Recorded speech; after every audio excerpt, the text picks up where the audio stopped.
With us today is Afghan actor, writer, and director Elham Essas.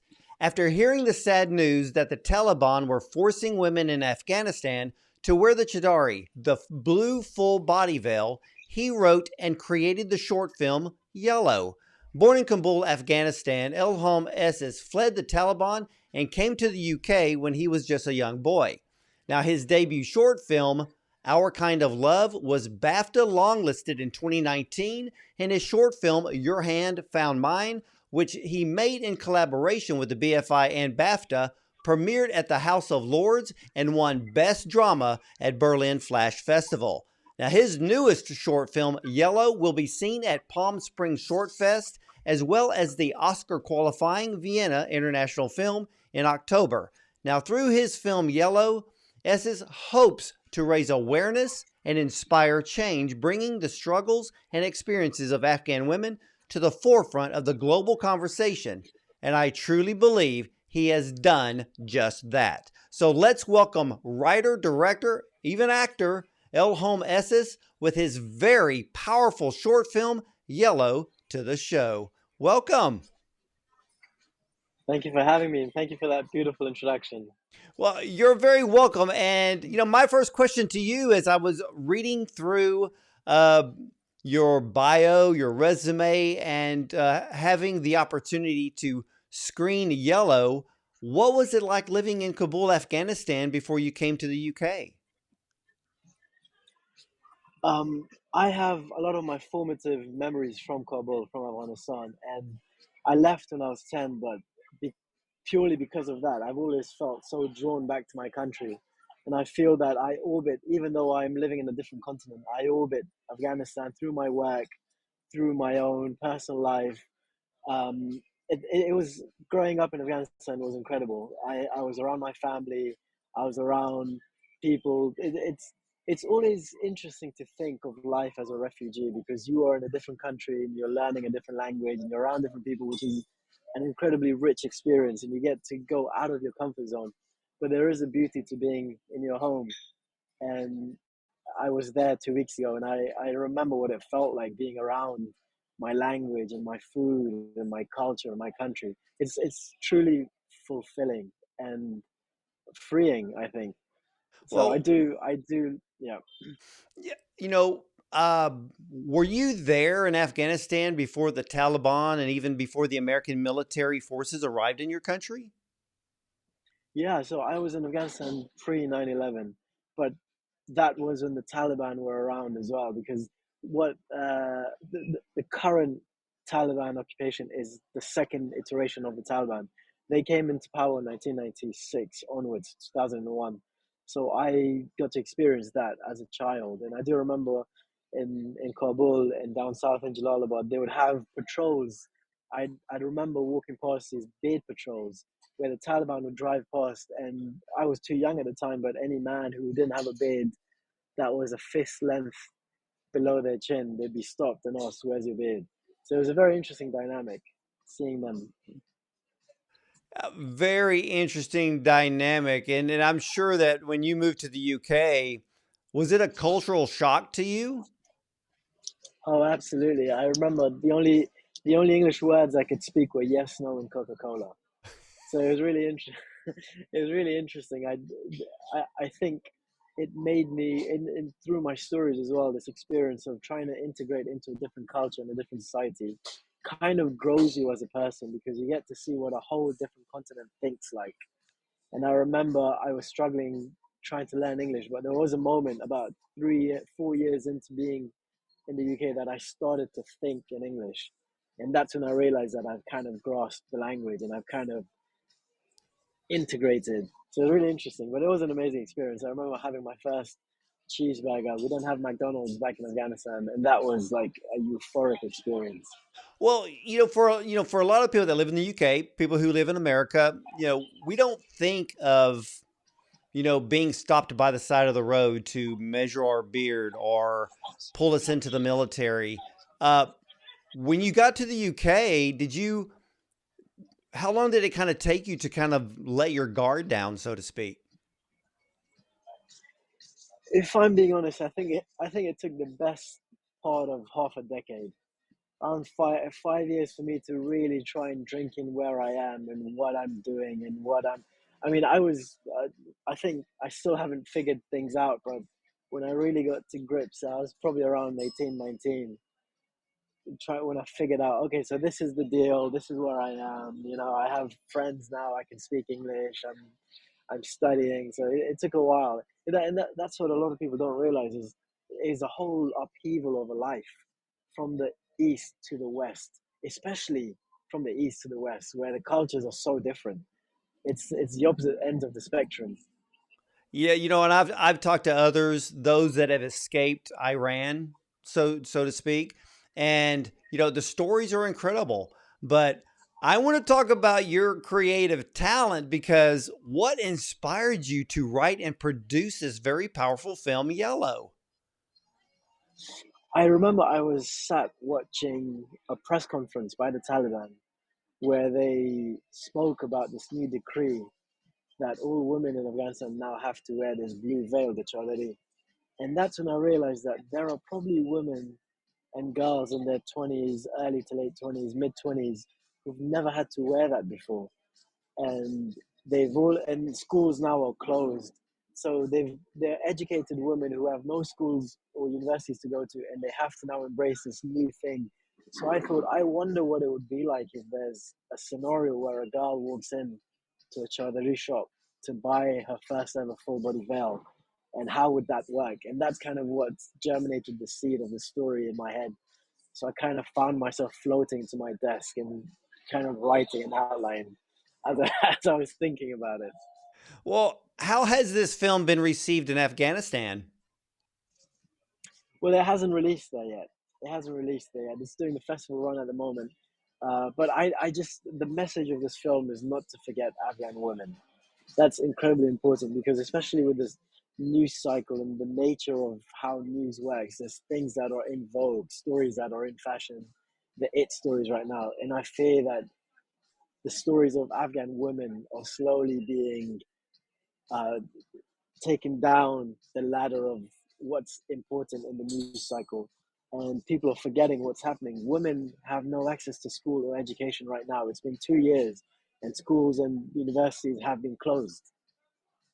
And I My. need, yeah, I need. That's a whole generation of women who are losing their basic right to an education, their basic right to land, which is why I made this film.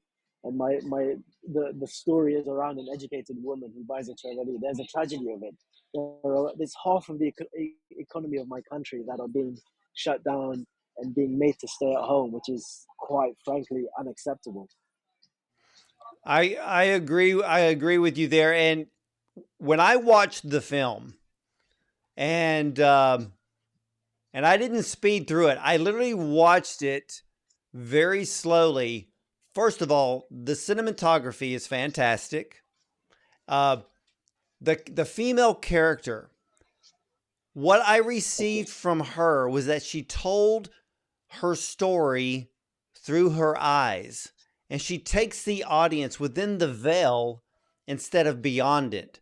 And I found that captivating Mm, and frightening at the same mm, time because her character, and because you yourself are acting, you're the shopkeeper in this short film. But when she said, um, "The veil is so small," and then the shopkeeper says, "You'll get used to it," that was crushing. yeah. Well picked up. Well observed. I wanted this film to kind of deal with a momentous theme, but in the smallest of moments. And you're a great watcher, I feel, of films because you picked up the little subtleties that I've planted. So thank you for that. And that's where I think the message is. I think the best way to tell stories that are so massive that you can't encapsulate it is through the smallest of moments, through the smallest of actions, which my lead, Afsana Dehruya, the lead actress, did so beautifully, and which we tried to capture through our blocking and through our visual photography. Like you mentioned with our cinematography, my amazing cinematographer and usual collaborator, Yanis Manilopoulos, going into the project, we knew that we wanted to tell an entirely different story purely on its visuals as well, because the Chadaris, the veils, are a character in their own right. And there are, and the way we framed it, where as Layli walks into the shop, she's very tiny at the bottom of the frame, and she's kind of towered over by these haunting blue veils looking down at her, almost like the mentors. It's almost like the Greek myth of Persephone walking into the underworld, you know. So that's what I wanted to. I just wanted the sense of uneasiness, which you picked up on. So thank you for that, and thank you for watching it with such a great eye. Well, I was moved by her story that you created because she walked into the clothing shop a free woman, and she would be Mm, leaving there under the returning oppression of the Taliban rule. Again, it was sad and disturbing at the very same time.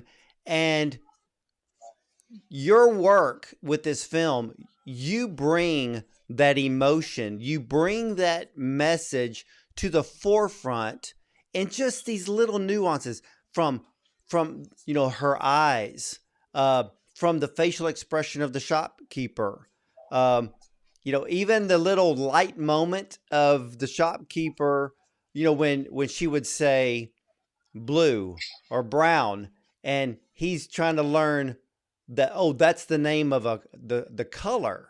And mm.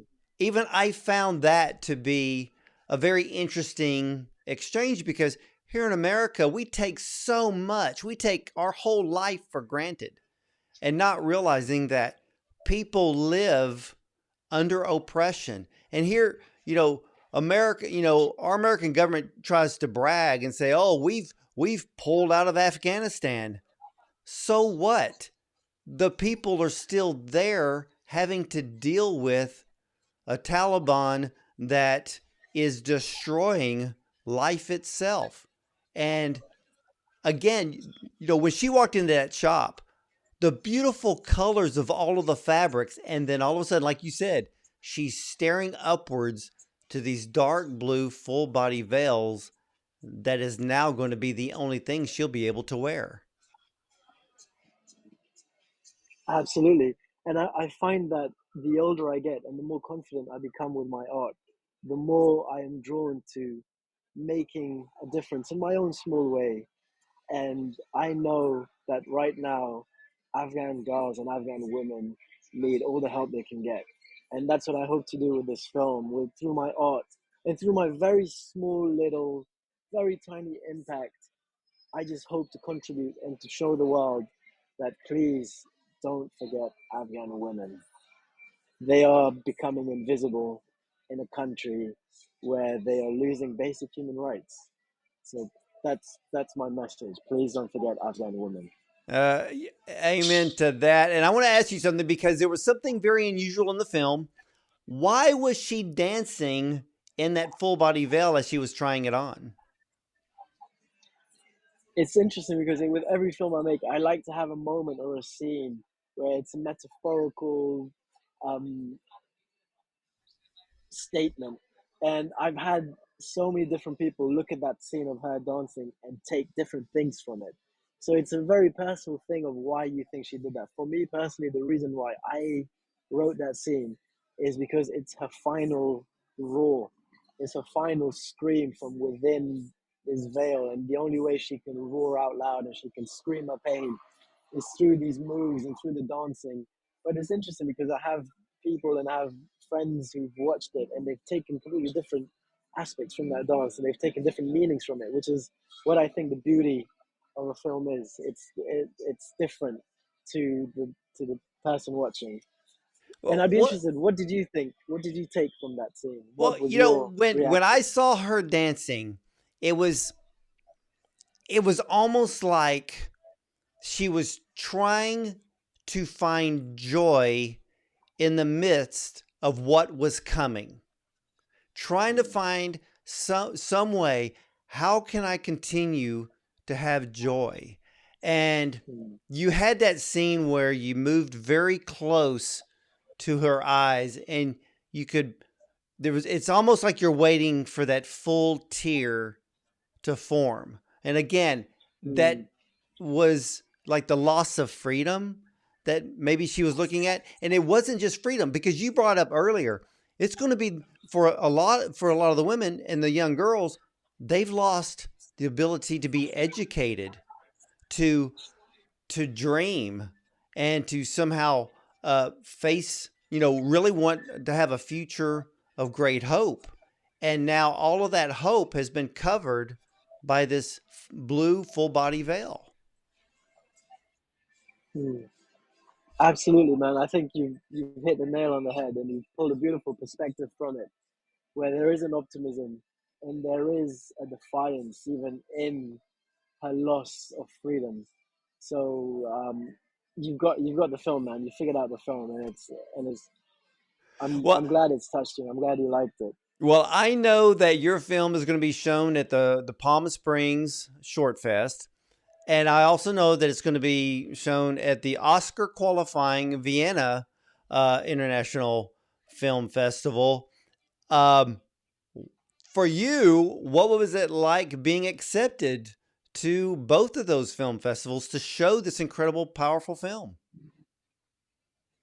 It's been incredible because I kind of feel that the world needs a story like this, and the fact that it is being validated and it is being accepted by all of these prestigious festivals.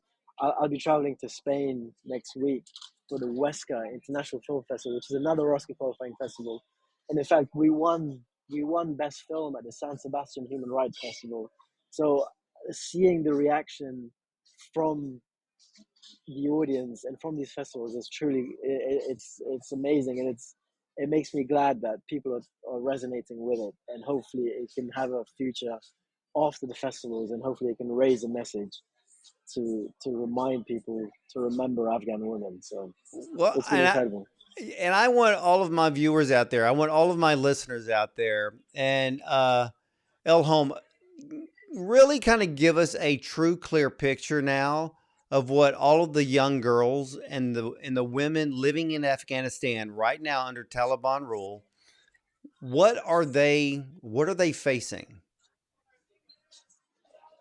The Afghan women and girls in Afghanistan right now are facing a future of pure, unfiltered uncertainty. They have no school, they have no university, they have no work. They're not allowed to go into their daily jobs that they used to do purely because they're women. And I was there, family who just had nothing to do but sit at home and watch the time go. And one of my cousins said something beautiful. She said that my days are turning into night and my nights are turning into day, and it's all a blur for me. So women are losing their rights, and they're losing their days and nights. So I hope that the Afghan government, the Taliban right now, can engage in the international community, with the international community, and try to find a way to bring Afghan women back into the folds of our beautiful culture, and to give them a voice and the freedom that they, as a basic human right, deserve and have to have. Please engage with the international community and open Afghanistan to our women, and the world will open to you. Amen to that. Now, what do you think the reaction is going to be when your film is actually seen in Afghanistan? Man, I don't want to think about it. I think that the Taliban might not be big fans, but I hope that the Afghan women and girls out there can see that we are doing, us, the diaspora, the Afghan diaspora, are using our art and using everything at our disposal to help them. And that even though I'm a man and I am in the West, I hope they can see that we are with them and they won't be forgotten. Well, I think some way, somehow, uh, the hand of God was upon you when you left Afghanistan at the age of 10, going to the UK to become educated and to become a filmmaker and to continue to bring focus to your home country of Afghanistan and to show the world what is going on and for all of us not to forget. And in some way, hopefully, it'll bring help to all of the young girls, the women in Afghanistan, as well as the men. I mean, I'm sure that a lot of men don't have a lot of hope for the future there. Uh, so the whole country, uh, we need to say a prayer for them.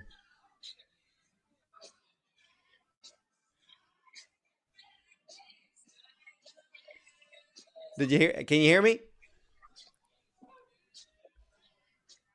Can you hear me?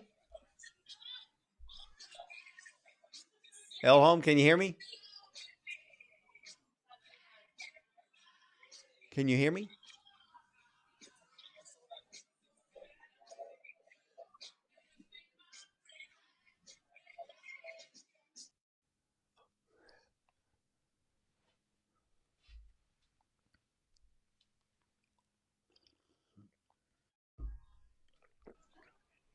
Can you hear me now? Yes, I can. My apologies. The internet cut Oh, out. that's good. That's okay. It's what, we all know what post production is for. Amen. But All right. thank you so Yeah. much for that. I, Oh, I caught bits of and it. but as I was saying, and I'm not sure if you heard me, but I will kind of start from the beginning there. I think it was a blessing in disguise that here you are at 10 years old, leaving Afghanistan to come to the UK.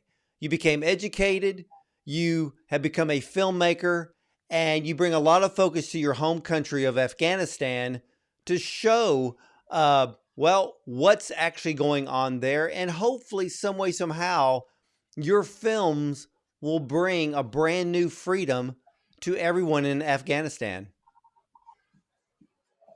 I hope so. I hope that I can raise the Afghan flag and speak for my people and use my art to make the smallest of differences, but it'll be worth it. Well, you are doing that, and I will tell you this, Elhome. I I believe that your film, if I was on the Academy committee, I would definitely put you on that short list for the Oscars next year because your film is one of the best shorts I have ever seen. And I say Thank you, that with sir. honesty and with sincerity. Thank you, sir. I really appreciate it. Well, what's next for you? Um, I hope to now tackle the mountain of a feature film, which I've always been quite intimidated with. But now I feel that I've done enough shorts and cut my teeth enough to be ready to make my first feature. So that's what I'm working on at the moment. So fingers crossed. Well, we're going to be cheering you on, and if you get the Oscar shortlist or even the Oscar nomination, please come back to the show, and we'll talk about this incredible short film again.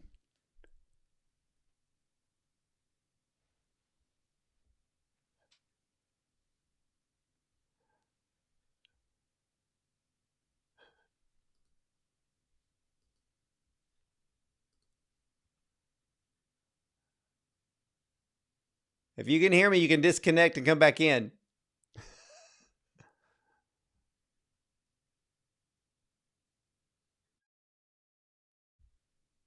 Ah, there. Okay.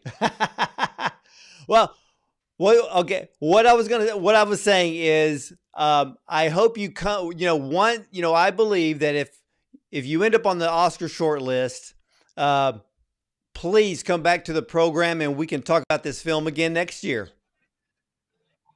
Absolutely. I promise I will.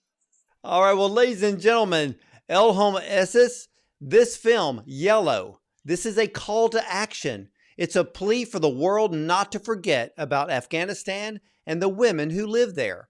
On October 15th, 2021, Afghanistan fell to the Taliban, and by December 2022, girls were forbidden from going to school and women have been banned going to university. The Taliban also decreed all women must wear the mandated wardrobe or the Chadari in public and be accompanied by a make guardian when going outside. But once again, Afghan women and girls face an uncertain future. So in Taliban controlled Afghanistan, this young woman walks into a Chadari store in Kabul to buy her first full body veil from a shopkeeper and faces a new future. So, ladies and gentlemen, When it's time for you to see this incredible short film, Yellow, you will feel the same as I do. We must support those under oppressive rule, and we should all be praying for freedom in everyone in Afghanistan. And Elham Essas, I want to thank you again for the honor and pleasure of having you on the program. Thank you for having me. It's been an absolute pleasure. You're absolutely welcome. And ladies and gentlemen, I will see you next time.